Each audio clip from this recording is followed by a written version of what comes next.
16 जून 2013, वो रात जब प्रकृति ने अपना रौद्र रूप दिखाया। आसमान से गिरती मूसलाधार बारिश, ऊपर से पिघलते हुए ग्लेशियर और मंदाकिनी नदी जो अपनी सीमाओं को तोड़ चुकी थी। होटल, घर, दुकानें, पूरा केदारनाथ शहर मलबे में बदल रहा था। हजारों लोग इस तबाही के बीच अपनी जिंदगी हार गए। और इसी विनाश के बीच कुछ ऐसा हुआ जिसे लोग आज भी चमत्कार कहते हैं। पानी मंदिर की तरफ बढ़ ही रहा था, तभी मंदिर के पीछे एक विशाल शिला आकर रुक गई। उसी शिला ने पानी के बहाव को 2 हिस्सों में बांट दिया और पानी मंदिर को छू भी नहीं पाया। आज इस शिला को भीम शिला कहा जाता है। लोग कहते हैं ये महादेव की कृपा थी, क्योंकि अगर ये चट्टान सीधे मंदिर से टकरा जाती तो शायद केदारनाथ आज यहां होता ही नहीं। उस समय मंदिर के अंदर लगभग 300 लोग मौजूद थे और वो सभी जिंदा बच गए। आज भी इतने सालों बाद केदारनाथ मंदिर वैसा का वैसा खड़ा है। इसका एक कारण है इसका निर्माण। बिना सीमेंट, बिना गारे, सिर्फ पत्थरों को एक दूसरे में फंसाकर इस मंदिर को खड़ा किया गया। लेकिन सवाल यहीं खत्म नहीं होता। इस मंदिर की कहानी हमें ले जाती है महाभारत काल में।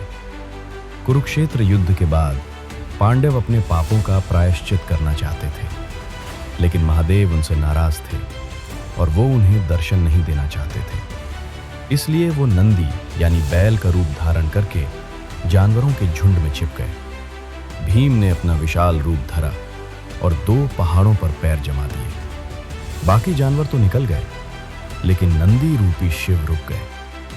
जैसे ही भीम ने उन्हें पकड़ने की कोशिश की, नंदी जमीन में समाने लगे।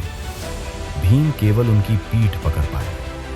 उसी स्थान पर आज केदारनाथ का शिवलिंग है, जो बाकी शिवलिंगों की तरह नहीं, बल्कि एक त्रिकोणीय पिरामिड जैसा है। इसी से जुड़ी है पंच केदार की कहानी। महादेव के 5 अंग 5 अलग अलग स्थानों पर प्रकट हुए। तुंगनाथ, रुद्रनाथ, मध्य महेश्वर, कल्पेश्वर और केदारनाथ, इन सब को मिलाकर आज पंच केदार कहा जाता है। कहानी यहीं खत्म नहीं होती। अब जो मैं आपको बताने जा रहा हूं, वो विज्ञान के लिए भी एक पहेली है। जरा नक्शे पर नजर डालिए। उत्तराखंड का केदारनाथ और तमिलनाडु का रामेश्वरम दोनों एक ही सीधी रेखा यानी 79 डिग्री लॉन्जिट्यूड पर बने हैं। सिर्फ यही नहीं, इनके बीच मौजूद शिव मंदिर सृष्टि के 5 तत्वों का प्रतिनिधित्व करते हैं।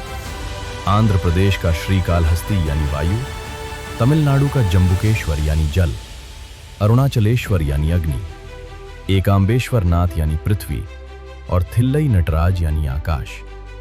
सोचिए, हजारों साल पहले बिना जीपीएस और सैटेलाइट के इतना सटीक कॉस्मिक डिजाइन कैसे तैयार हुआ? क्या यह संयोग था, या हमारे पूर्वजों का ज्ञान आज की टेक्नोलॉजी से भी आगे था?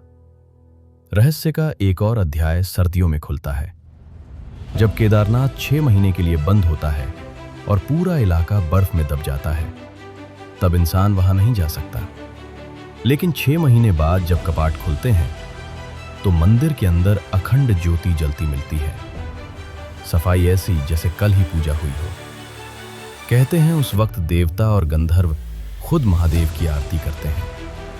पुराणों में एक भविष्यवाणी भी है।